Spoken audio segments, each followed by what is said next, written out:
You're fine. area, on, let's say, our space on Parkside. No CPD was present. We still waiting on our new commander. Do we have our new commander yet? No. Okay, so we're still waiting on our new commander. Final actions, Carmelita Earls,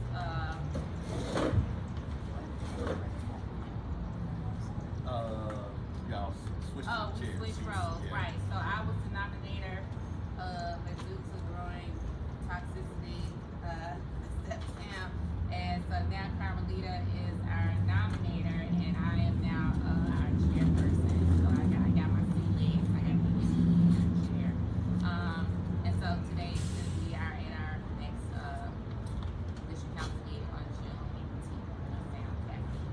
So I guess it's supposed to be the Bureau of Internal Affairs, and we have Yeah, I mentioned that. Jesus around. Okay. Yeah. All right. So those are our minutes. Yeah, I make a motion to accept our meeting minutes as read. The new nominated Carmelita Earls, second.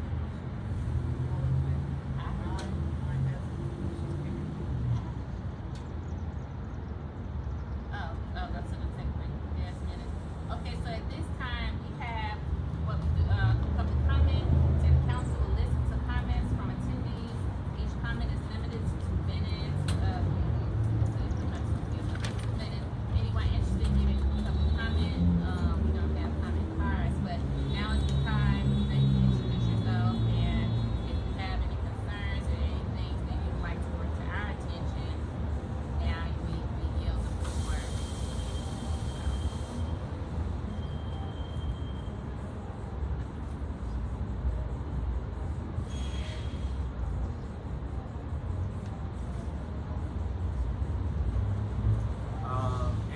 So with this is typically time where we can talk about any issues that you might be experiencing. It could be on your block, it could be in the general community.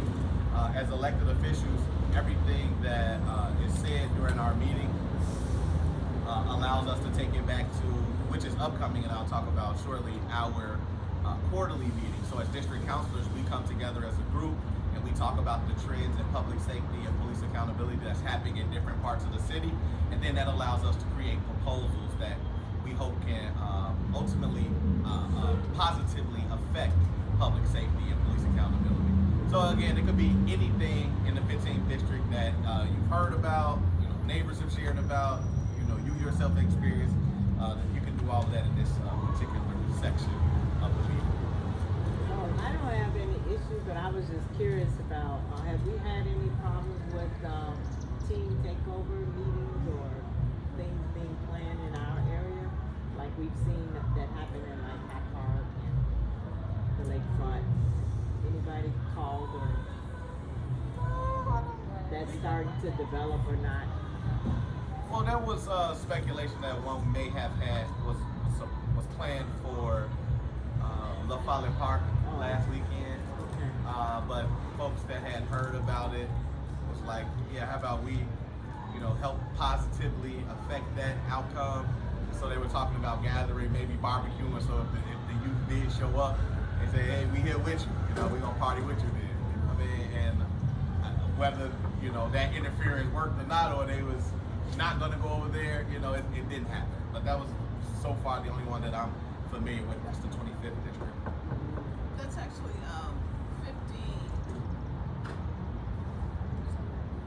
4800 block of Washington. There was a slight gathering. I know Santee came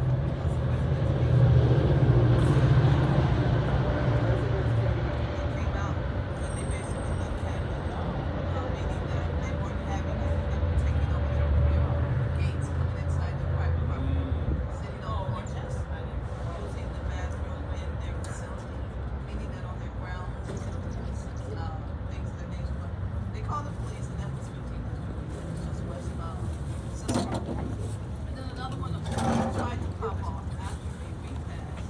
They said it was about 300-400 people on the concourse. They don't have things. So the only thing I said when that happens, just get on the phone, call your neighbors, use your phone tree, use your neighborhood block, and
have one thing. Okay. But so this is no issue. But we live on a 1,000 block in Laurel. Our block club is called 1,000 Strong. We have every year a big back to school event. So we'll be doing it tentative date. It's August the 1st this year. And so we're gonna do a big last year we did a big school supply and banned books giveaway. It went really well. So we definitely want to make it larger this year. And my brother comes through. This is Eladio Dominguez. And he's, when we have our conversation, you all are here. We're running as a slate Okay. because there is a mission. And so Eladio's running for president. I trust him implicitly. So I asked him to come through. I know. Malario, you show Chicago right, Board of one of these, Education. you right in front of the camera though. Thank you. That's all. Yeah. I didn't see it. I know. You see us sat behind the camera, you It's like that at this time.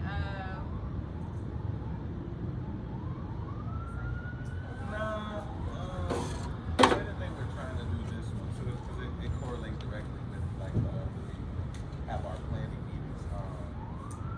This one would be this one is more like closer to home, and then this one is just like things that like trending. So safety is trending right now, and then being trending. So it's almost like they run concurrently, but you know, we should bring it up just in case. And So this it's is for us. Uh-huh. Public discussion on trends and concerns of the district. It's still, I'm confused. That's not public comment. Public comment can be whatever folks would like to say, but this is just us direct focus on trends and concerns. Okay, so council will still take discussion room on the most prevalent trends and concerns in the district, share their own observations from community engagement, and record a summary for the minutes. Well, I think one of the biggest things that we're talking about is definitely the team takeovers. And as they mentioned, it was one planned last weekend for the Frolic Park, but because community members had gotten wind of it, they began mobilizing and showing up. And so that definitely was a deterrent, for the young people. And so yeah, because I know prior to that one, they had one, and when the teens found out that the adults got wind of it, they changed it in a matter of minutes. They, what I'm saying? So they're very clever. I would just like to see us connect with these young people that are making these takeovers happen. Because somebody is at the helm. Somebody is sending out the word this is where we're gonna pull up. And not to punish them because they have some power in what they're doing. If they can mobilize 300-400 young people, right? So, because I remember the last time when they found out that young man was working at the CPS one of the schools. I don't know what happened to him, but they should have been getting with him, to find out, because that was the one that when they found out about it, he switched it to another location.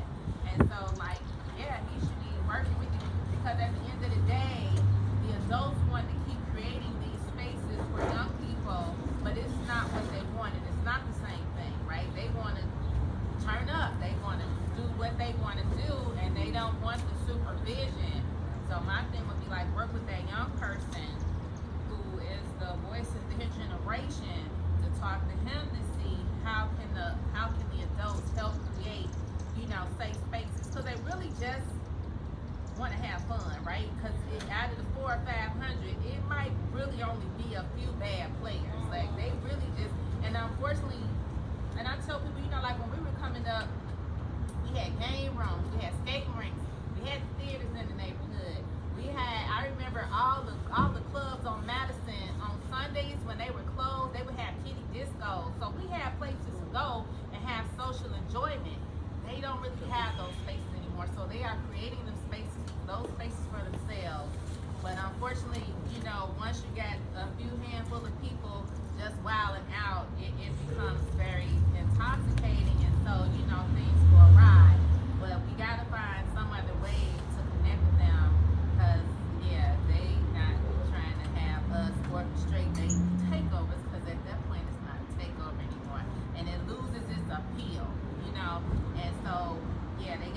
got to bring the young people in the room. Even when they had the conversation at Bill, it was all adults in the room. There was one young person in the room, and he shared.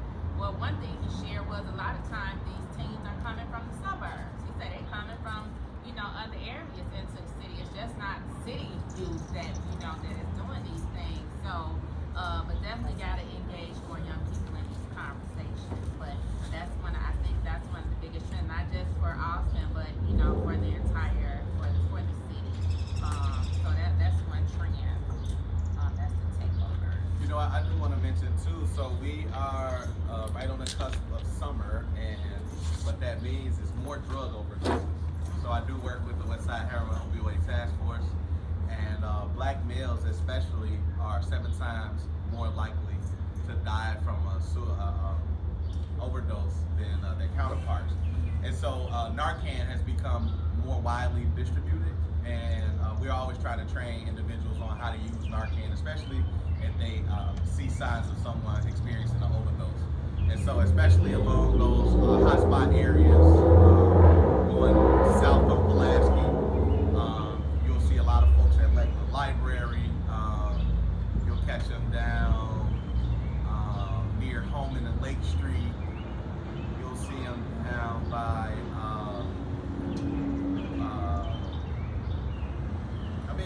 you can see them up and down Madison. and Lockwood. Yeah, there you go. Madison and Lock. I'll just say Madison. Madison and Lockwood. So there are, these areas in our community that we need to be aware of, and just know how to use Narcan if you don't, and if you like to learn, you can connect with me, and then we are doing trainings with the Westside Heroin Opioid Task Force to teach people how to use Narcan. So that's definitely a trend that we need to be familiar with, because the summer upticks, and then the overdoses start to come more frequently. The other thing is, I did not mention this. I should have mentioned this in the last section. So I live on Madison and LeClaire, and for the longest it was quiet over there because folks weren't as active, and now they've started to restart their drug activity going down LeClaire, which is a one-way street. And my neighbors are the ones that are experiencing the effects of that. Whereas one of my neighbors like, man, I don't even want to drive down LeClaire anymore. I got to go all the way to around Laramie, and she just stays on the next block over from me, on the other side on Washington. And we both take the same alley, but the guys are now perched in the alley, so she doesn't want to go that way. And even when they first started, she came around to go to the store and was just like, I sit outside sometimes to do my work. And she's like, yeah, I don't know if you want to do that because, the guys have started back over there, and, bullets don't have no names. I was like, man, I just want to do my work, but I understand though, you know what I mean? And so I just want to make that, put that on the public record that, we are experiencing folks setting up shop again, where at once they had, kind of settled that down, and my neighbors are experiencing, some of that issue. So what do you do about that? You don't just allow them to do it, right? You know what? The police are aware of it. You know what I mean? They have been patrolling over there a lot more. I know that they had gotten stopped. Somebody mentioned that they had got arrested. You know what I mean? But with the way our system works now, it's almost a revolving door. So they could be arrested, today and out in a couple hours, which it felt like. So I don't know if they did get arrested, but that's what it felt like, because I was like, oh, these guys right back out here, so that's cool. So other than the neighbors putting pressure on them, you know what I mean? But that area down Laramie is full of transient individuals, so there's no homes right there. And most of the time, that is where, people like to set up. They like to set up on places where you're gonna see a lack of homeowners, because the homeowners will be the ones that are more or less band together to want to, do something. But those transient folks, they act like it's invisible. But the biggest concern for me of it all is that that's where KIPP is. KIPP school is right on Washington and LeClaire. So that's a lot of children that's walking back and forth. You know what I mean? So they're gonna have to Then now they out of school, obviously, but they're gonna have to experience that if these guys continue to be right there as they're going back and forth to school. If I can speak from a personal standpoint, I live 0 to 99 around the corner from McOffice. I'm on Long. We have homes on our block, but apartment buildings on the corners. Multiple units, 12, 14, 18, 24, Washington and Long, Madison and Long, Madison and Long, and then everyone else's house, our houses. They tried to set up shop, and you know what? No one wants to be competition. You have to understand, as a homeowner, I've been there since 1999. My investment is solidified on that money, and they're there for whatever reasons. I just basically go talk to them and say, hey, okay, I'm a little different. I'm 32 years of Chicago representative. They're still both sides. I live in the neighborhood. Some of them are probably related to me. So I have a reputation for professionalism and that other side too. So I use what is good for me. And I'm grateful that one of them recognized the fact that we're here with this family. So they moved on. But then they got an apartment in one of those buildings. And now it's somewhat discreet, and not on the street, but the same type of concept. So that's what we as Councilman Rudy said, that's where you just have to be active, you know, and we can't be afraid to speak up, because if people are afraid, we would never be sitting here, because we're enjoying the liberties of someone else's voice. How that's done, what we did on the block is, we took our block deeds and we bought Great Counties. And we're now working on a very nice sign that's in the living room, and everything here is recorded. So they're gonna have to push off. And if you push them off your block, they're gonna have to go somewhere else, and somebody else gonna have to push them off their block. And eventually they're just gonna have to go ahead and get a permit and get a business license and go ahead and open up a dispensary. Because, you know, we're all working, they're gonna have to work too. So I say it comically, but I'm very serious. And it simply means that you make a phone call and say, hey, let's come out, let's do whatever. They do pop-ups all the time. Let's give out some hot dogs or something. Let's eat. Good. We cannot allow it to happen. And some of these people, and I don't mean that in a derogatory terms, they just have not been held accountable for anything. In our neighborhood, that's like 4 generations living in one apartment. Grandma's 60, her daughter's 50, 49, 48. Her child is in their 30s, and now they got another generation. She's got children. I'm not knocking it. People gotta do what they gotta do. But sometimes we're uncomfortable. So we need to take ownership. Yeah.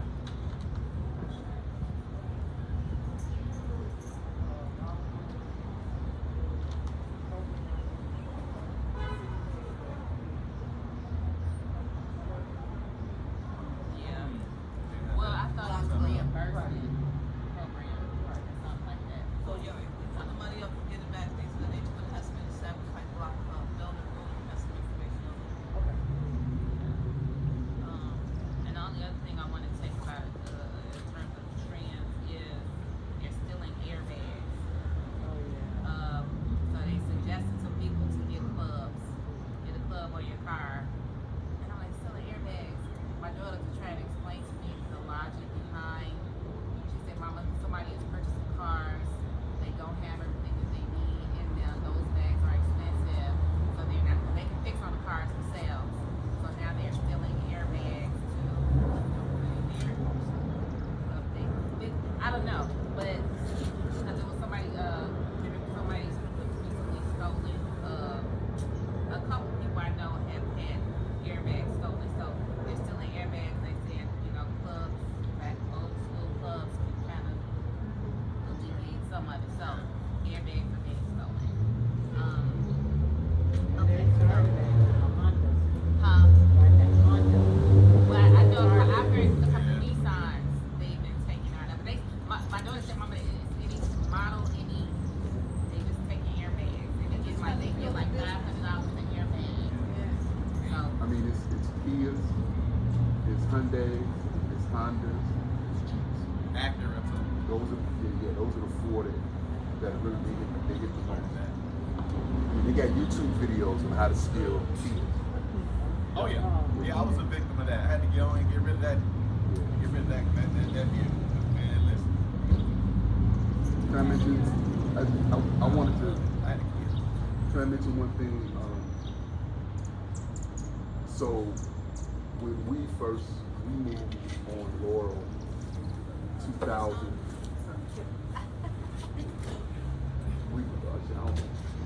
She moved on Laurel. We moved on Laurel 2009, 2008, yeah, 2009, and there was a very active block club, but a lot of them were Asian, and they had moved because they used to sell drugs.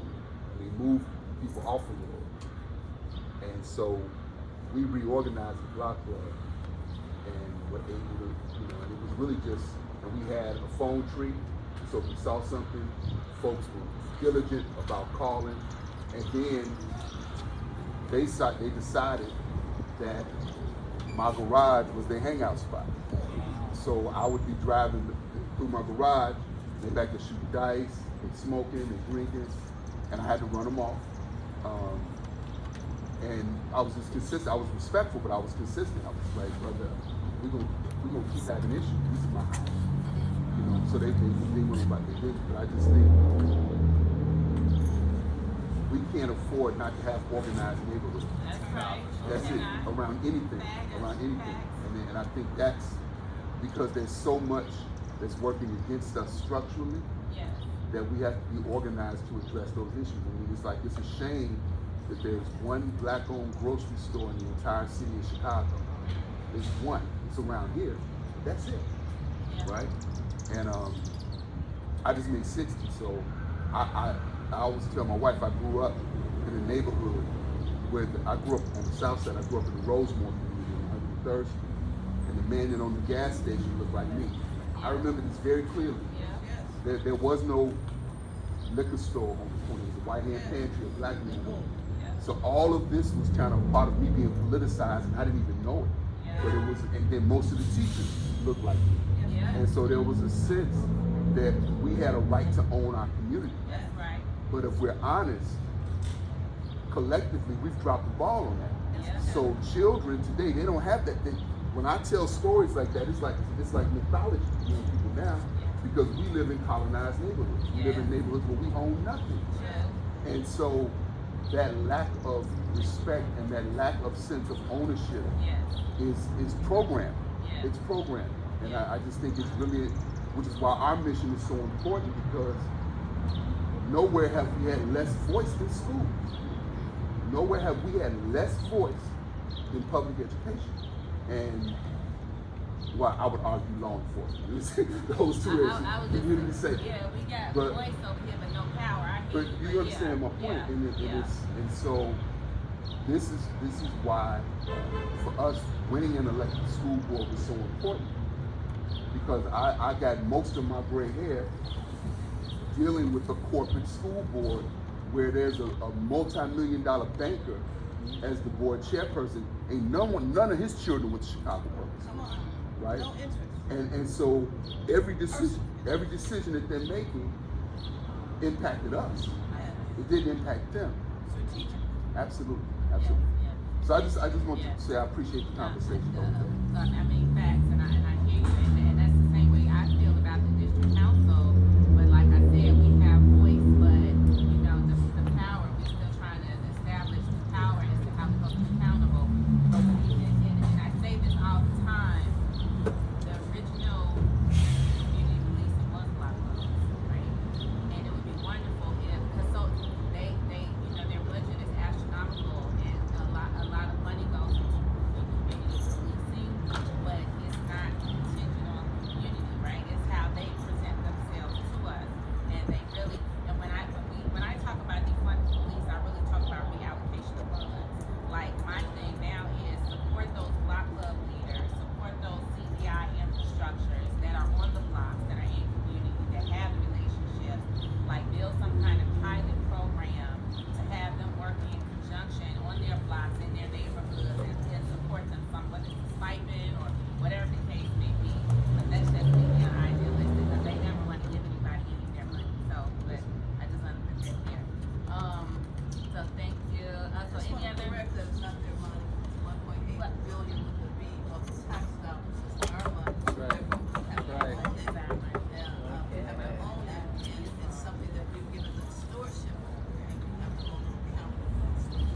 bad students. Bad stewards. Right. We have bad stewards. So thank y'all for the trends and concerns. And now we will move to reports from the counselors. And I just have a few updates. And DeAndre is gonna put these in the newsletter. With some of them be important enough.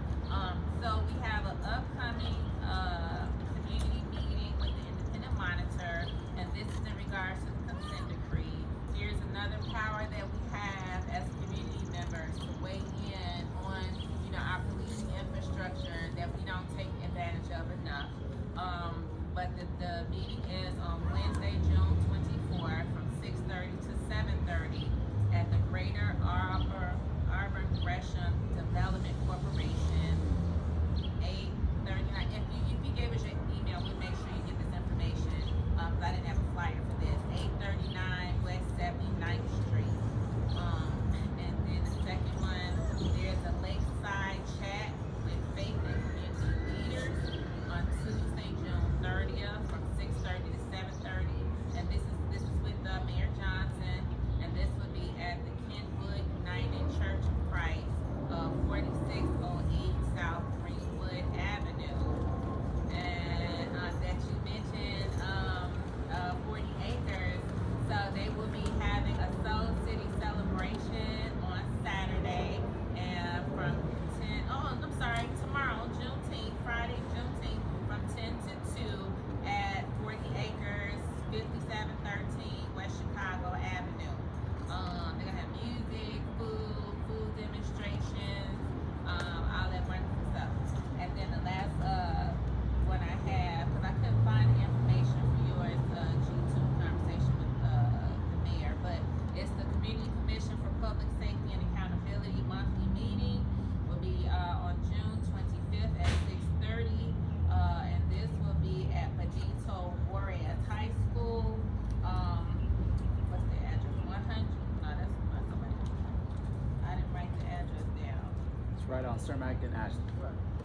Right on the corner of Cermak and Ashland. Cermak and Ashland, Benito Juarez High School, and there's also a Zoom, a virtual option. If you go to CCPSA website, all of the meetings will be listed there, but there's also where you can get the link to if you can't attend in person, that you can attend virtually. And that's all right now. Right. So again, I'm Dr. DeAndre Rudis, our community engagement specialist. So I'm essentially like a liaison between the police and the community. So whenever communication needs to be had between the parties, you can reach out to me. Also, if you have concerns with public safety or accountability at all, you can reach out to me. And I usually am the liaison between the accountability bodies, so COPA, Police Board, XYZ, and following up with those issues. Speaking of, we had an issue with COPA, and then that issue, when I followed up with it, it said that it went to BIA, and then when I followed up with that, it was said that a letter went out to the person that made the complaint, and if she had not received it, then she should follow up with this email or number that I was given, and I'm not sure where we are in that process now. Did she ever? So there's that. But I always track those things, and I always come to the meetings whenever someone has an issue, and I let the community know exactly what happened with that. A couple other things that I do. I don't think I passed out to everybody, but our newsletter here. So I do make a cool little newsletter that just details some of the things that was transpired during our meeting. Also have some updates here, which is some of those that Array was shared will be. This is where you'll find some of those things. And this is our older issue because last meeting I didn't charge up the iPad, so I had to go back and forth between phones, and it was causing me all types of technical issues to try to get this thing done. So either way, I'll have this one done, the last meeting's done, and then this one done as well. So if you're interested, please put your name there, and we'll send these out. This is also kept in a little repository that tracks all of these different newsletters. We've been doing this since we started. So there are 36 issues of these newsletters. newsletters. Also, I do record these meetings, so all of them have been recorded with the exception of one, but they're all available on YouTube if you ever like to go back and see these meetings. Also, on these newsletters, I do have a public safety survey that I started since we were elected.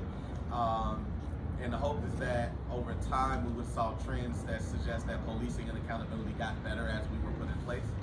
The other thing is an anonymous contact us card, because we do have law enforcement at our meetings and sometimes folks aren't as eager to share because of that. So that's just an opportunity if folks want to remain anonymous. It goes directly to me, and then I handle those issues with whatever little bodies that need to be handled with, right?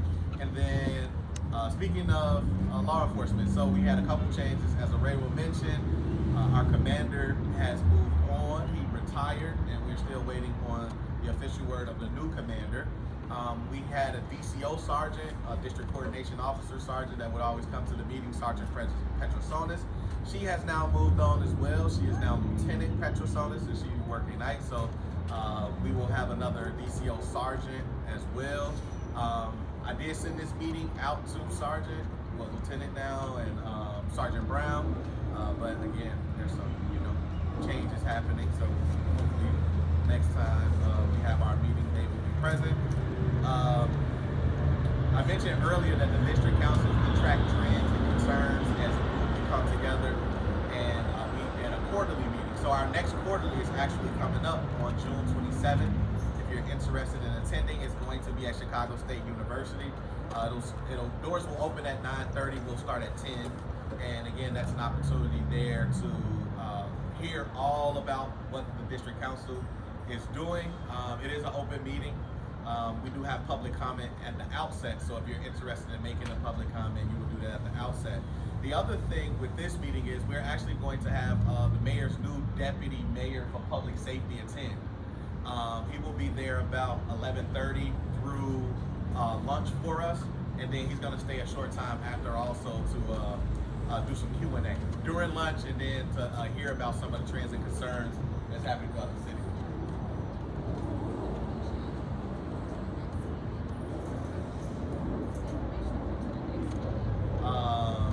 Sign up.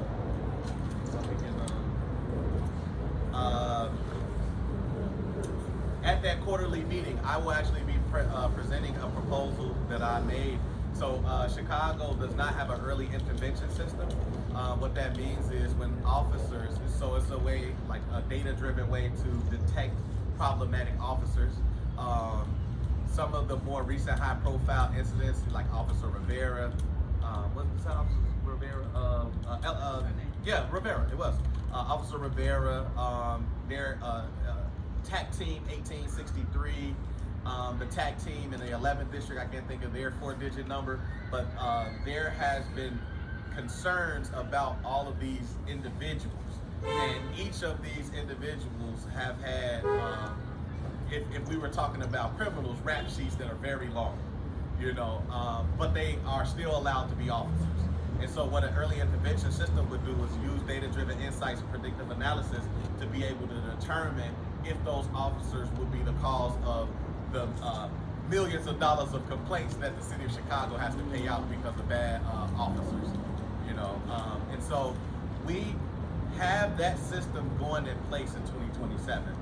And I didn't know that until legal reviewed my proposal and told me that. And so I went back and looked at what opportunities existed to strengthen that. And some of the things that were not being done is a way for community members to be notified of these officers that are problematic, as well as so that's lack of transparency. And then there was really no quantitative measures to determine what these, like the offenses that they were committing,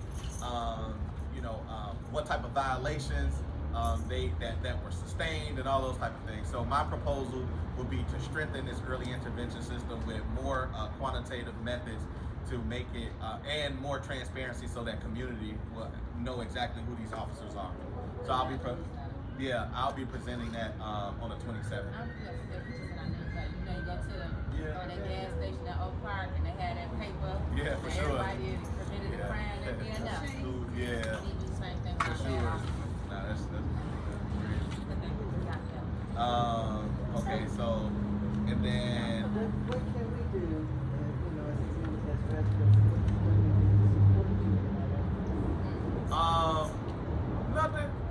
actually. Only because, so yeah, well, yeah. If this proposal that I put forth doesn't pass, yeah, we can go in the petition route. If we get 2,000 signatures, the commission has to hear us out as it relates to this. So if this proposal doesn't pass, my fellow counselors and the community is all for it, then we can get 2,000 signatures and we can call a special meeting of the commission, and then they would hear why this is necessary to put in place. And they could also create policy for it. Yeah. Yeah. Yes, sir. Are there any of your fellow counselors that might need some encouraging from community folks and phone calls and encouraging them to vote for your proposal? So as of now, the way it works is we only need, and I say only, there's 66 of us. So only, I suppose is the proper word, 13 members. I'm one member because I created the proposal. So I only need 12 more. I'm sure I can count on them, so I need 10, you know what I mean? So I don't think, and I got relationships with 10 other counselors, you know what I mean? So I think we'd be okay.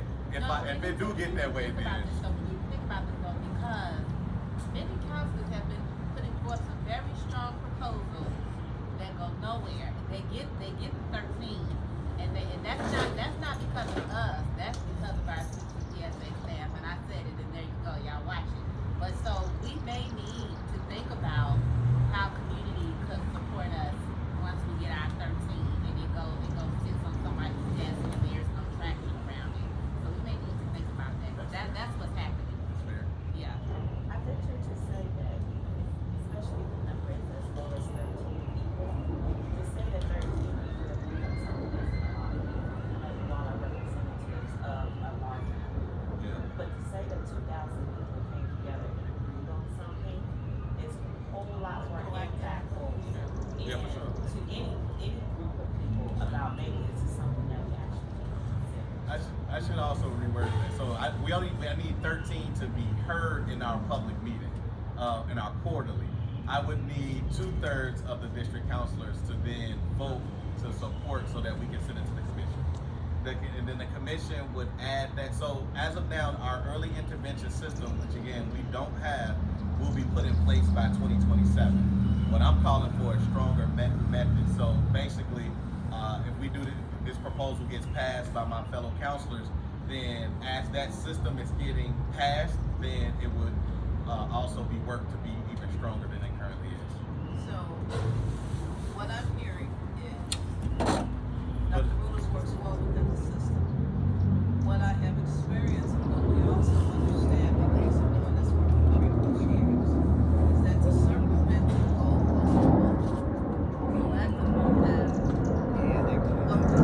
need to serve in going to the CCPSA activation and undercut all the nonsense.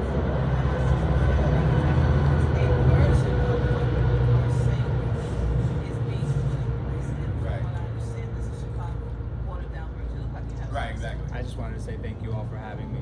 I got that out. Yeah, this is the type of like small example of what we need across our schools. I'm glad this is happening here.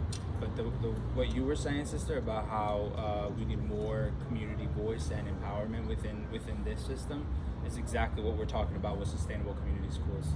Can I impress upon you to do one thing? Yes, ma'am. Can you come to the middle of this so we can capture that? I'm serious. Okay. You know what? Real simple. Just say it again. Turn around to the Yeah, camera. that way. No, turn this way. Stand. It's a little awkward. It's okay. Right It's there, okay. we can Right see here. it. Yeah, That's yeah. good? Yeah. Okay. All I was saying was that. No, talk to the We camera. heard you. Yeah. All right. Do 10 push-ups What's first, happening? It will Not be. live, It it's will be. recorded. Oh, okay, it's recorded. Okay, got it. I feel like I'm And the get your millennial followers that up. doesn't know how to work tech. Get your followers up. Get your votes, man. Get your votes. No, I appreciate that. But what I was saying was that this small but mighty room is an example of what we need across many of our public institutions, not only our community safety, but as it relates to our schools.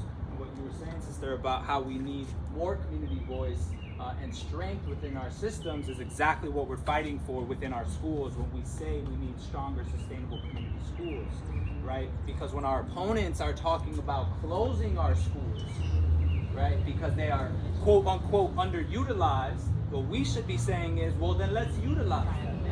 Let's talk about the adult education, the workforce development, the early childhood education that we need within our schools. Let's talk about that and let's bring them into our schools. And we do it already at some of them. Drake Elementary has a full-time clinic, right, Monday through Friday. What's that address? I don't know the elementary to the Drake, Drake has is the in- address to Drake Elementary. Drake is in Bronzeville. It's on like 29th and Dearborn, Outstanding. next to the Dearborn Housing Project. But it's not only the south side and the west side here at Alston High School, we also have a clinic, Outstanding. right? So let's keep talking about how we bring these into our schools. Yes, yes. And your name is? My name is Hilario Dominguez, and I'm running for Chicago School Board President. Thank you all very much. Thank y'all. Thank you. All right. Just a couple more things I wanted to mention. Okay, cool. So BIA, the commander was the Bureau of Internal Affairs. We wanted to bring them to a meeting. The commander was unavailable because the chief had to go to a meeting. So tonight, the commander that would have come to our meeting had to go to the police board meeting that unfortunately happens on the third Thursday. It's like Big's meetings is happening now. So we are talking about having them come in July, if possible. The last thing that I'll say, which I'll tie this in with what we're working on as our crown jewel here. So last week, and I work for New York University School of Law, and we put together an alternate policing conference. And so we have been very excited about the opportunity to change the way policing is done. So not only did we bring the district coordination officers, which is called the DCOs, to Chicago, but we also are now trying to lead the charge across the country of alternate police response. So what that means is, instead of having officers respond to like complaints, neighborly disputes,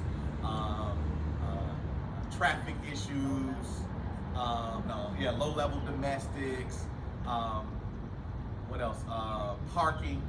We are now trying to figure out what other offices can hold those so that officers are free to do the toughest work that they need to be allocated for. Chicago consistently says that we have a low workforce and that there are not enough officers for all the issues that we're facing. And a lot of times it's because they are handling all of the issues that they are underprepared for. So like mental health crisis issues. And so one thing about that is the city of Chicago expanded CARE, which is now all across the city. And so if you were to call 911 because you're experiencing a mental health crisis, you got to ask for a care team. So I want to make sure that that's clear because a lot of people don't know that yet. If you know someone is having a mental health crisis, don't just call 911. Ask for care because they'll send a care team. And if they're not available, you ask for a CIT officer, a crisis intervention trained officer. But beyond that, so one of the things that we're trying to do as an alternate response is work on our what we call Justice Alliance, Community Justice Alliance, which is a community mediation program for the 15th district. What this would do is help, we would be the responders to low-level domestic issues, to noise complaints, neighborly disputes like pets, parking, trash, things like that could free up officers. What this would look like is we'd be trained in restorative justice, mediation, and truth healing and racial transformation. The training itself would take anywhere from 80 to 110 hours. 80 is if you just, competent. 110 would be you're a superstar and you're ready to take on all issues. Our goal is to have an officer, a community member, and a district council person sit at the helm of these issues and be the mediators. If a person requests an officer not to be involved, then another district council or another community member will step in. Ultimately, the outcome for this mediation would then be held by the district council such that we can track those and make sure that whatever the remediation was, that it gets met, and then we could report out on it. And so we're in the process of setting that up. We've gone through a bunch of different iterations. This right here basically talks about that process. But not only that, now we're at the stage where we are looking to pilot this sometime in like September. So we do have our internal members of CCPSA. Our project manager, Anna, is working directly with us to help us further refine it so that we can launch something like this in September. Ultimately, in the future, because COPA is also working on a mediation program that's community to police, we would like for us to be able to handle low-level community to police issues too. That could so COPA doesn't get backed up with these type of issues. So something real quickly would be like going into the station and you feeling like the person didn't give you good customer service. You know, now if they cursed at you, you might want to sit at the COPA. But if you just felt like the customer service itself was bad, then that's something that we could sit on. You know, we could figure out how to work that out, and hopefully we can, you know, build a relationship and some trust out of that. Either way, those are the last things that I wanted to mention because that's coming soon. Yes. So do the officers know this when you call? So I witnessed a mental crisis, woman standing butt naked on Cicero. And I wasn't sure which districts. I'm like, I tried to call 301, my phone wasn't working, so I ended up calling 911. But I was like, I know there's a number for this. But seriously right now, they don't send nobody out, man. They just don't give you resources. Yeah, I But called myself. it wasn't my situation. It was something I was witnessing Right. on the street. And when I called the officer, he was like, "Oh, you need to call 911 and ask for district so and so." Like they didn't seem to have any information about who to call other than police. Right. So yeah, now because CARE is expanded, and it just got expanded last Monday actually. So you call and you ask for a CARE van. You ask for a CARE van to be sent, or you can ask for a crisis intervention trained or CIT officer. Those are the only two real options that we have, unless we, you know some of the orgs like Build has a mobile response. Bobby Wright, I think they still have mobile response. Who else is a mobile responder? I mean, essentially, I think that's it wasn't a crisis. She just seen a butt naked on the main thoroughfare, and the man was trying to No, take that's a a jacket crisis. from her That's a crisis. and cover her up, and she was like resisting. Yeah, so, that's a crisis. She that or drugs. It's a mental. But either way, it's I mean, to me, it was a mental health it's an issue, alternative right? too, yeah. Yes, it was. And 911, you can never go wrong because they've been trained to basically filter through what's being stated so that they will plug in the right people. Yeah. Okay, I'm yeah. Okay, so Sorry. that being stated, no worries. As the new nominator, I attended my first Zoom meeting, and they're probably going to want a Rainbow back because I told them that we signed up for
working, and what she's been doing has been working for her little niche, and invite her to the table.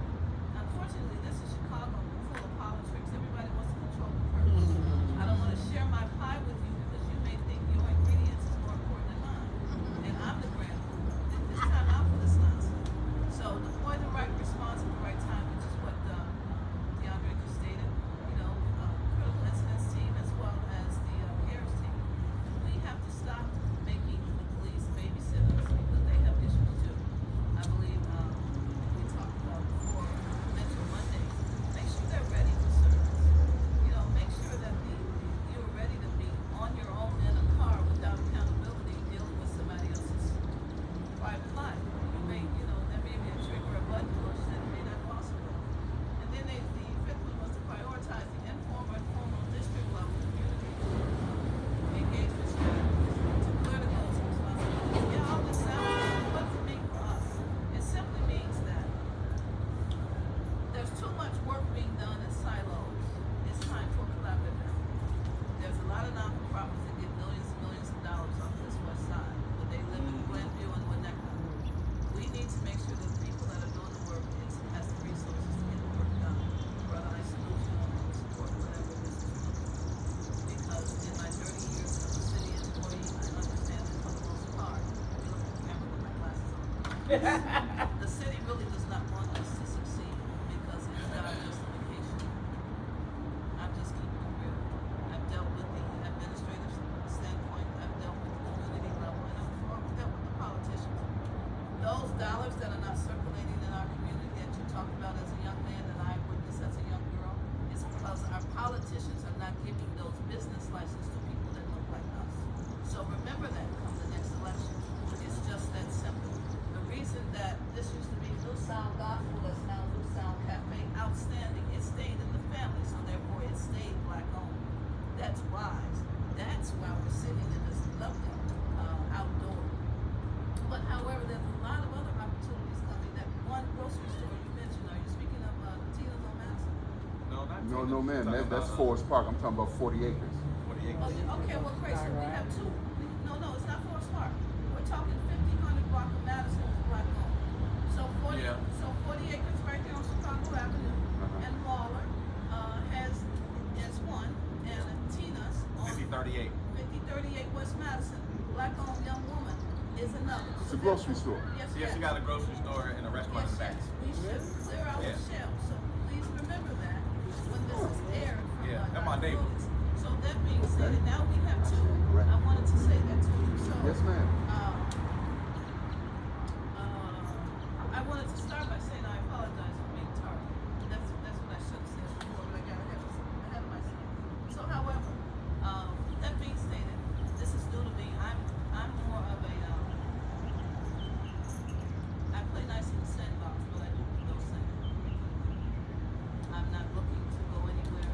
I'm not looking for a job, and I don't like people to censor me. So, that being stated, I will announce to my council. I told them I would let them know if I was running again. Let me give them a round of applause. We have two dynamic councils. I'm retired. These people are full of I used to say pissing, but that's something to say. They say working on TV.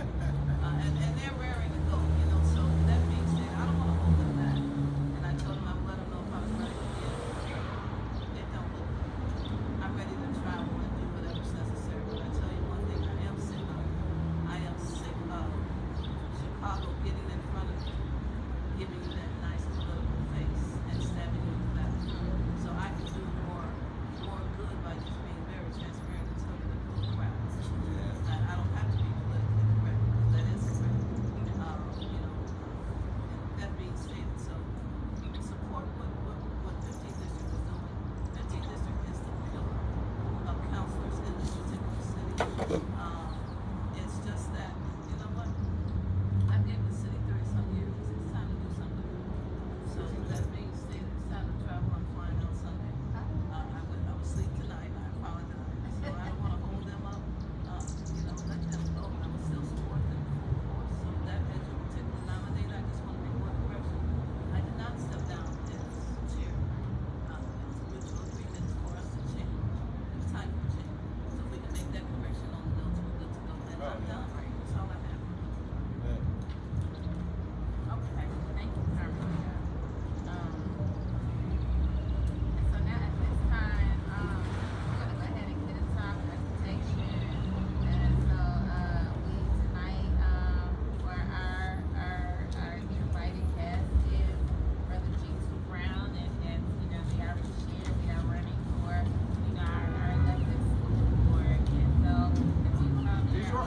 You're running it now?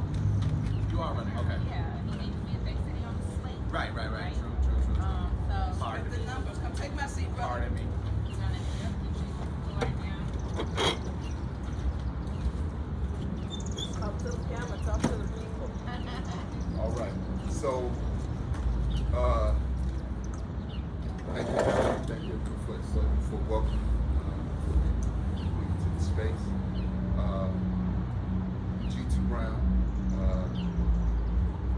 father of one recent CPS graduate.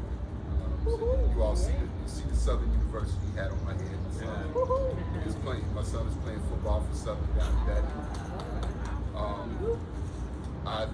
What I like is just a little presentation, and then I really do have questions. Okay. Yes, sir.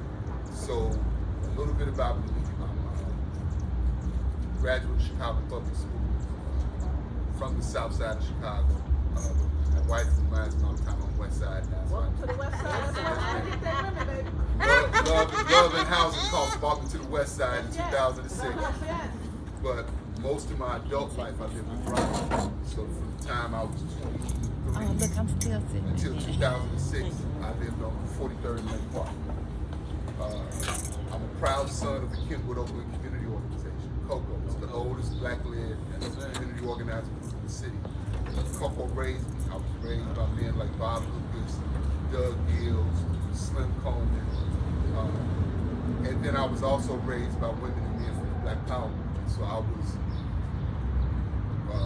being mentored by men like Baba Hannibal Asri.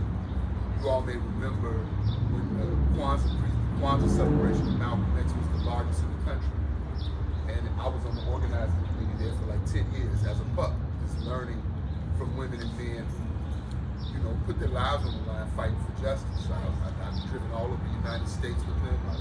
I've sat at the feet of people like Chokwe Lumumba from the Republic of New Africa, who became mayor of Jackson, Mississippi, in a historic election about 10 years ago. He was Tupac Shakur's attorney. So these are just women and men who mentored me, taught me a lot about my history and my culture. I taught at St. Leonard's Adult High School for 10 years. It's the only accredited high school in the United States for the formerly incarcerated. I taught Black history there for a decade, right on Warren and Damon. I did African-centered leadership development programs in schools all over the city. So I did programs in Douglas from 1995 to maybe 2007. Took children from Douglas to the United Nations. Douglas High School? Douglas, well, it was Douglas Middle School when I was there. Yeah, I was there in 99, 2000. You were, so Yeah, I was a graduate of Douglas. Were you there when Dr. Crump was there? Was Betty Yeah. School? I was 99 to, I don't know. Yeah. I don't even know what I did yesterday, to be honest. You might, we had a program there called Emoji Leadership Institute. Okay. We used to take young people to Springfield. We used to take young people on college visits, teach Black history. So I remember when there was 600 students in Douglas. Yeah. And the fact that there's 13 children in that school right now is criminal.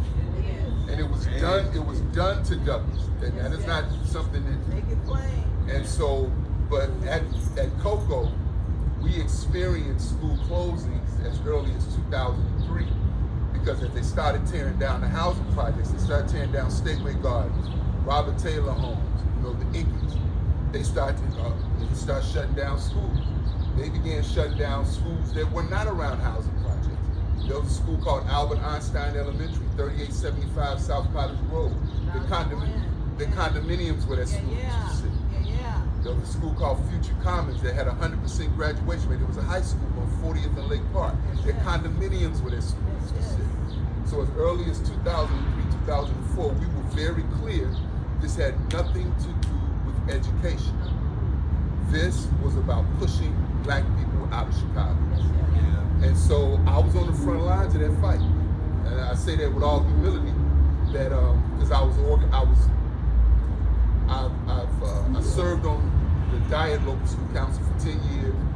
I became a local school council trainer in 1999 because CPS, Office of Local School Council Relations, were lying to parents about what their roles and responsibilities were. And parents whose children that I worked with came to us. And so I entered something called the LSC Institute. I became a trainer in 1999, and then I organized a group of 8 other parents to become trainers in 2006. And we formed our own cadre of certified local school council trainers called the Mid-South LSC Institute. I became the education organizer at COCO in 2006, and was involved in, I remember when me and my wife first started dating, and we are doing a tent city in front of Chicago Public Schools. So we got like 30 tents in the dead of winter in front of Chicago Public Schools. One of her favorite movies was Sister Act 2. So, you know, I'm smooth with it, bro. So I see you up to detail. we there. I said, I got something for you. She pulls up in a Yukon, and at that time my credit score was like 6, so I was driving a Hoopty. So I was car boogieing a little bit because I had this young sister. She had a fly little Cold ride. outside. Yeah. So I said, come on. So we was 125 South Clark. I said, come on over. So she pulled up. I ran up to her and I gave her the video. She was, oh, I said, I got it. So, but anyway, if I understand things correctly, so she met me as I was, you know, as a younger organizer that was in that fight. In 2012, parents from around the country began to reach out to us because we had won some of those battles and said we needed to form a national organization that addresses school privatization but also advances what a community vision would be. And so with 8 cities, we started the Journey for Justice Alliance. Baltimore, Newark, New Jersey, Camden, New Jersey, Philadelphia, Jackson, Mississippi, and a few other cities. We eventually built our own vision for what we want to see in education, and now we have membership organizations in 40 cities. We have a membership organization, Equal Education, in South Africa, and FAMOS in Puerto Rico. And we're really trying to build the power of people in Black communities. I'm not an activist, I'm a community organizer. So it's not about me getting up there, you know, saying what I care about. It's about working with the people directly impacted to build the power to win what they want. So Alderwoman Jeanette Taylor from the 20th Ward is one of my mentees. She was on the local school council at Mollisey. She was on our education committee at COCO. Alderwoman Angela Clay up north was one of my young people that I worked with in Voices of Youth in Chicago Education. And I am not, to be very clear, I am not against charter schools as a thought. I am dead against the charter school industry. Every city where the charter school industry is taking root, the Black population is plummeting, without fail, without exception. Every city where you have a huge influx of charter schools, the Black population is going down. Why? Excellent. The reason why is because charter schools do not have to take every child in the neighborhood, and they come up with selective ways to push children out. So with charter school, I'll give you an example. Have you all ever heard of urban prep? And they say they graduate 100% of the brothers and they go to college. What they don't tell you is only 41% of the freshmen make it to their senior year. Say it again. Only 41% of the incoming freshmen make it to their senior year, right? Noble Street, Ron Emanuel used to say that they were the secret sauce of public education. What they would do is if you had a child that went to Noble Street and your child didn't speak to the principal when they came in, they'd get a demerit. If you got so many demerits, you start getting fined. And so at all the young people that they did not deem made their portfolio look attractive, they fined them to the tune of $460,000, right? Voice exposed it. They did a study and exposed it, and they made Noble Street clean up their act. Only 1 out of 5 charter schools outproduce traditional public schools. Our issue is not choice. Our issue is equity. Chicago public schools are ferociously inequitable. If you look at the course offerings that a child that lives on Diversity and Ashland has as compared to a child that lives on Madison and Central, it's like a different universe. Yeah. And so to fully answer your question, sister, I know I didn't. So to make sure that people don't have stable institutions in their community, it is a combination of the loss of affordable housing and mass school closures. Washington, D.C., what do we used to call D.C.? What was our nickname for D.C.? Say it again. Chocolate City. Chocolate City, second most chartered district in the United States. Black people cannot afford to live in DC anymore. We are moving to Silver Springs. We're moving to other suburbs outside of there in Maryland. Yeah. Second most chartered district in the United States, 49% of the population. We went from 80% to less than 50. New Orleans, Louisiana, America's most African city, where our ancestors used to resist in Congo Square, where we used to come in Congo Square and speak our languages. That's right, baby. With a Germantown slave revolt that they don't teach in our schools. Where our ancestors, they had to call in the National Guard in a 5-day battle. We resisted every day in New Orleans.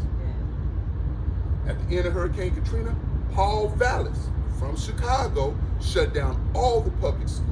They shut down the county hospital. They turned all their schools to charter. Now New Orleans is about 51% black, from 78% to 51%. Chicago, Illinois, right? The Chi, the black metropolis, had the highest concentration of black doctors and lawyers in the United States in the 1940s, 50s, and 60s.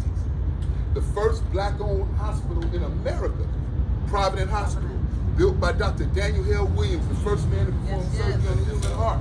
Yep. Right? Come on, historian. And we have gone from a majority black city over since the year 2000. 300,000 of us have been, since the year 2000, 300,000 black people have been purged from the city of Chicago. That is not accident. Oakland, California, home of the Black Panther Party for Self-Defense. In the year 2000, 55% of the population, today 24%. Third most chartered district in the United States. The fact, if it walks like a duck, if it quacks like a duck, we have to understand that there is an active effort to make sure that we are not in these urban landscapes. Yes, ma'am. So, in addition to the rise in housing costs, are you saying that black people are leaving because they have nowhere to send their children to school? Absolutely. We're leaving because there's an old saying. The foundation of any nation are the institutions that lay the structure for the people's development. In New Orleans, you can live across the street from KIPP Charter School, and if you're a child with special needs, you're not getting to KIPP Charter School. So families are on bus stops at 5:30 in the morning, right? They live across the street from KIPP. They live in the lower 9th ward. They got to go all the way to Germantown to go to school, right? So when you kill people's basic quality of life institutions, they leave. It's that simple. The biggest, the largest new population in Des Moines, Iowa is the south side of Chicago. Yeah, got a lot of family now. The largest new population, because now when Ms. Jones goes on the computer to get Section 8, what pops up is Iowa. What pops up is Wisconsin, right? So this was very intentional. People that are elder than me, I'm 60, may remember there was a plan called Chicago 21.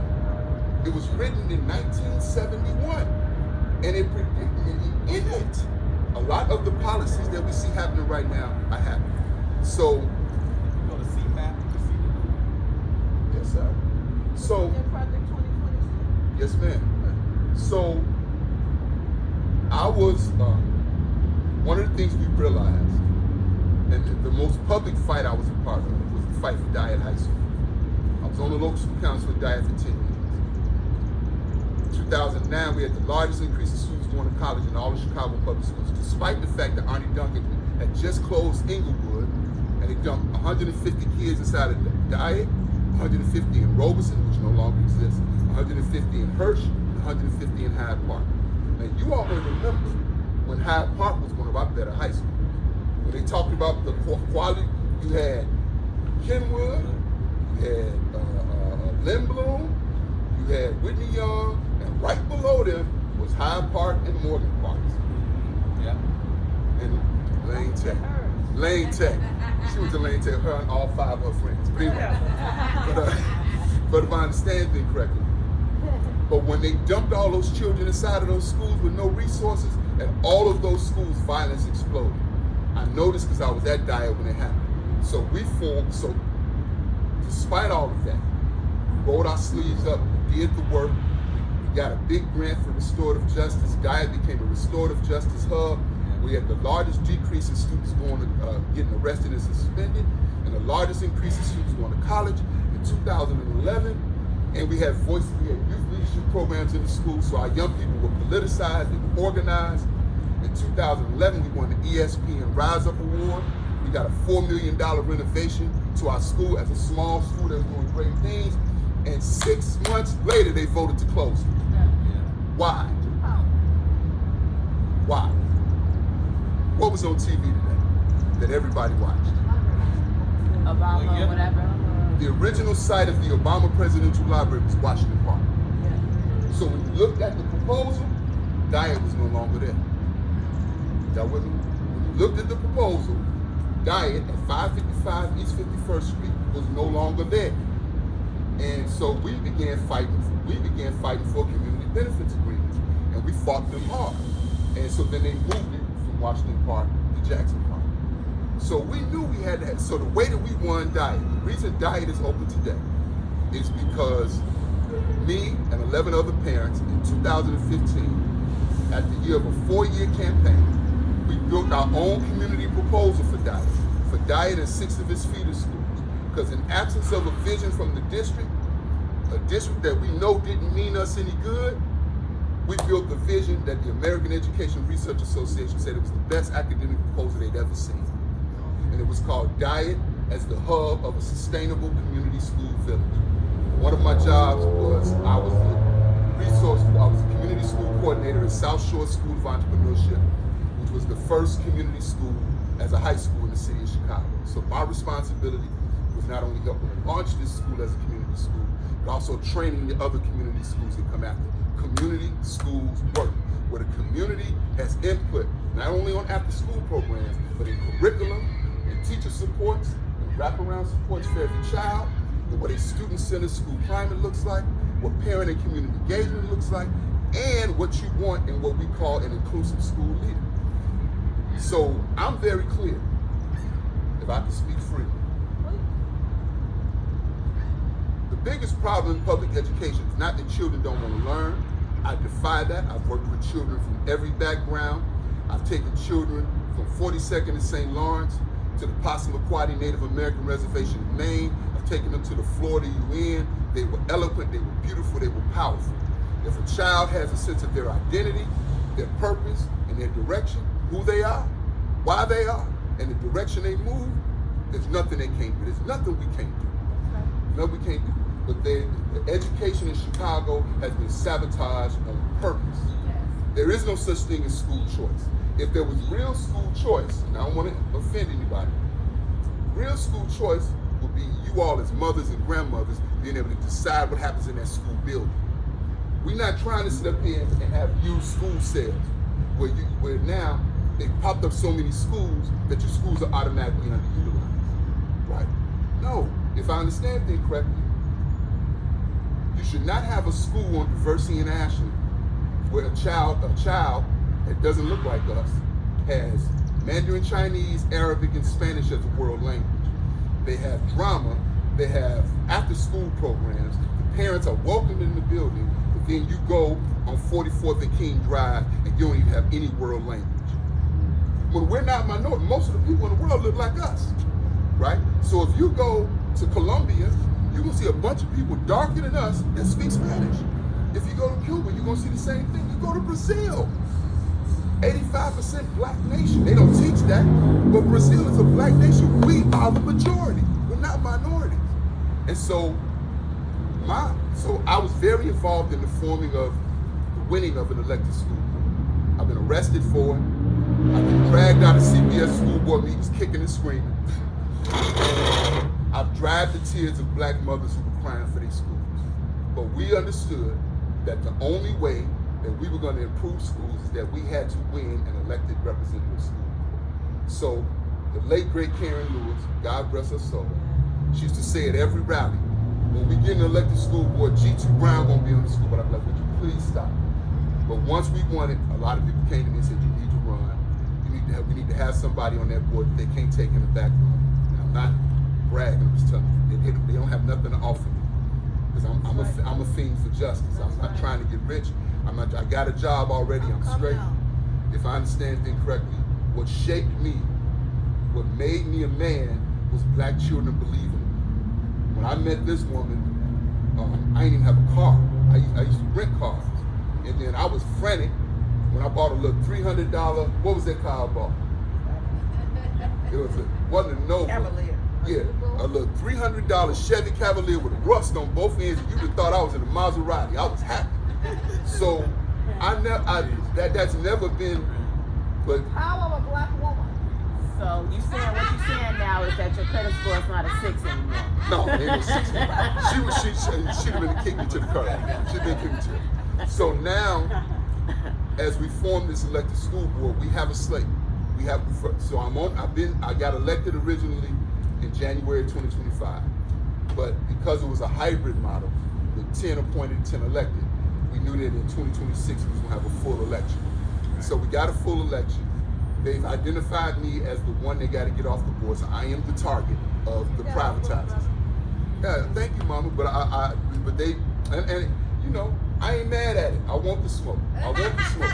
Because at the end of the day, you are what you do. That's right. And I know what my work has been. I know what it's been. And Malcolm X said, I'm not a particularly educated man, nor am I an expert in any field, but I'm sincere, and my sincerity is my credential. So I stand before you as somebody who has been consistent, somebody who has become a grassroots education expert, because I was mentored by principals who saw something in me that I didn't see in myself. Yes.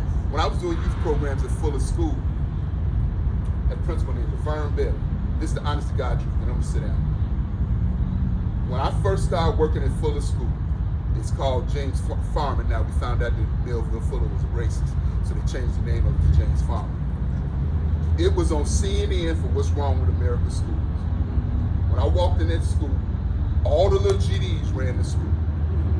So much so that they used to bribe the kids on Fridays and have Hoagie Fridays. All the kids hoagies. So I come in there from Cocoa, doing a mentorship program, and the principal of this school, who was the mother of the sister who's the principal at Oscar the Priest. Her name was Miss Riggins, Judith Riggins. Walked me in the room, to show you how long ago it was, gave me a Xerox key, a lesson plan book, and I had 25 little GDs, and she said, they're yours. And I had to figure out how to work with these little brothers. And they was rough, but I'm a little rough around the edges too, so I dealt with them. And by the end of the year, we were good. No, about 4 weeks we was good. Because when you get with the most important thing when working with children is set the tone. You gotta define the nature of your relationship. That's the most important thing. And so I had to set the tone over and over again. But at Fuller, it went from what's wrong in America's schools. Ms. Riggins got caught doing something she didn't have no business doing. They walked her out the building. They brought in this sister named Laverne Bailey. Laverne Bailey was the fix-it woman. She was the fix-it woman. Came in that school, teachers that were dressed inappropriately, she checked them. Young people that were out of pocket, she said, I'm gonna get some men in this building. She got black men in the building and said, I want y'all to mentor these young people. So I had a little crew with me. And then she used to have me walk around. She used to make me go to staff development meetings. Now remember, I'm not a certified teacher. I'm a brother from a community organization. But now she's got me in staff development meetings, learning how schools work. And she would ask me, she was like, Mr. Brown, it's education in art or science. She would just do me like that, right? And we'd have conversations about education. Then one day, we in the program, and this is when I knew that she saw me. So I'm doing the emoji program, and I remember this Kleenex we teaching about the principles that are celebrated during Kwanzaa. And so I got them on the board, and they got them in different groups, and they got to tell me what does emoji mean. Act out emoji, act out Kuji Chagalia, act out Ujima. She walks in the room, she's got these people in suits. And she says, I just want you to observe. And so they sit in the program. She sits me down. At the end of the shit, I want you to come to my office. At the end of that, I go to the office. She says, you need to charge me for what you're doing. We was doing it for free. She said, you need to charge me for what you're doing. So she gave birth to, at that time, my consulting business, which was the Emoji Leadership Institute. She said, you need to charge me $60 an hour. And she said, I'm gonna give you your own classroom, and I'm gonna give you a $10,000 travel budget. And so I started meeting with students in 314 in Fuller Elementary School. Then she says, you need to teach a lane credit course. See, as bad, as wonderful as she wasn't a dictator. She supported the leadership of the, so she saw something in me that I didn't see in myself. So before I knew it, I was teaching teachers a class called the Teacher Training Institute, infusing Black history in the students' curriculum and making it practical. I did that for 7 years, right? It was one of the most popular programs in CPS. So these are the people that I've been blessed to learn from, right? So at the end of the day, we're gonna invest in neighborhood schools. We're gonna involve communities in shaping what our schools need to look like. So I've supported Austin being a sustainable community school, Oscar DePriest, Spencer. I'm looking right now, we're working with Duke Ellington, because Dyett was the first sustainable community school. Now Los Angeles has $4 billion in their budget for sustainable community schools. The state of Maryland has adopted our model, and so now all the neighborhood schools in Maryland have the resources to be sustainable community schools. We maintain that's the future of public education. The only thing wrong with our schools is we gotta get the colonizers out. The only thing wrong with our schools is that we need to get the colonizers out of our schools. If we are people that have invented just about everything, like we can look around this room and talk about things that Black people have invented. There's no thing about our intelligence. What we don't have is self-determination. We don't have the right to define names and speak for ourselves instead of being defined names and spoken for by others. So just like there has to be a district council, there must be an elected representative school board. Accountability to the public. I'm gonna stop and see if there are any questions. I know I didn't talk a lot, I'm sorry. We need to go ahead and wrap up. Are there any questions? What position are you running for? So I'm currently a board member representing District 5A, which is this area. I represent Austin and some of Garfield Park. Galewood is Austin, right? Okay. So I represent Galewood, Austin, and Garfield Park, a little bit of the 22nd Ward. Where's Douglas on this radar? I appreciate that. So I've been meeting with Westside Health Authority. I've met with Every Blocker Village. I've met with Sister Angelique from Westside Rising. And I've said that the community needs to build a vision for Douglas. And so in the conversations I've been having with people, so I'm also chair of the Black Student Achievement Committee. So we formed a committee that's going to be funded to focus on improving schools that serve Black students. One of the questions I raised, and this speaks to Douglas, I said, Kenwood has been a top 20 school for 50 years. And people don't know that Kenwood is a neighborhood school. People think Kenwood is like when you're young. No, 60% of the children in Kenwood live in the Kenwood attendance area. Then they have a magnet program, which is bolstered by their academic center. So they have a 7th and 8th grade academic center where they prepare young people to come to Kenwood and be willing to serve. I went to Kenwood. My son just graduated from Kenwood. Karen Lewis graduated from Kenwood. He's been in top 20 school for 50 years and it's never been replicated. That lets you know they're right in it. That lets you know. So what I recommend as we talk about is, well, what about Douglas being our academic center for Austin? So, because now 80% of the children that live on the west side go to high school outside the west side. That is because, not because there aren't good things happening in Michelle Park, there aren't good things happening in Al-Raby or in Austin, but there's a stigma attached to those schools. And so what I'm trying to do now is bring these different school communities together and say, look, become a village. Don't think how the district has trained you to think. Become a village. What does vertical and horizontal curriculum alignment look like? So for example, if you're learning economics, you got your introduction to economics class at Douglas or at Duke Ellington, then why can't you start your own business when you get to Austin? You have a micro business incubator. Why can't you do that? We taught entrepreneurship at South Shore.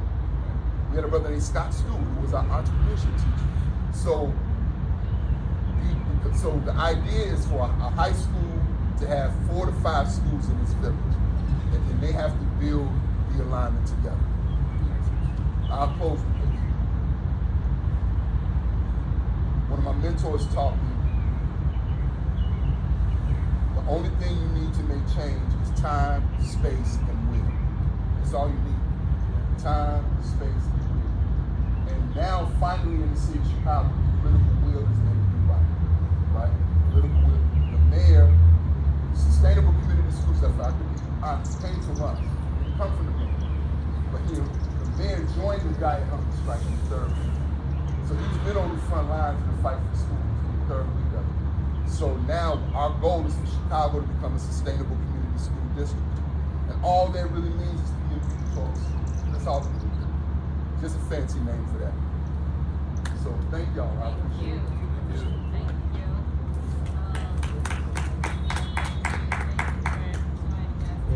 Thank you all for joining us tonight as well. And so we don't have anything to vote on, right? Nothing to vote on. And the only thing we have left is our next meeting date which will be Thursday, July 16th, and we will be at the Rufus Center at 5:30. What's the address? 5044 West Madison. 5044 West Madison, but we have your email address, so you all can get all the information by at night. Thank you all so much. Well, we got to adjourn the meeting. Oh, I'm sorry, But I mean, meeting y'all is officially adjourned at 7. Well, we got a motion. I make a motion to adjourn the meeting. I second the motion to adjourn the meeting. Motion has been made by Councilor Earl, seconded by Councilor Rudis to adjourn our meeting at 7:19. All in favor, vote aye. Aye. Aye. I have it. All right, good night. Oh, we got the tables back.